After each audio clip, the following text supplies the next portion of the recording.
আলহামদুলিল্লাহ আমি মজলিস এসে গেছেন আপনারা আমি এই মজলিসের বয়ান শুনবেন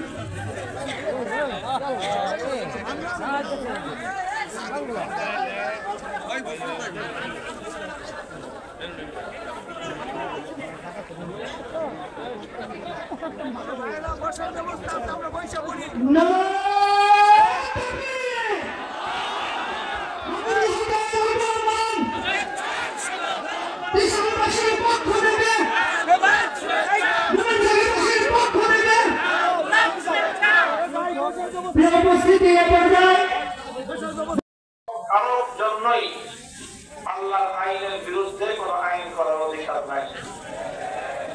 যদি কেউ করে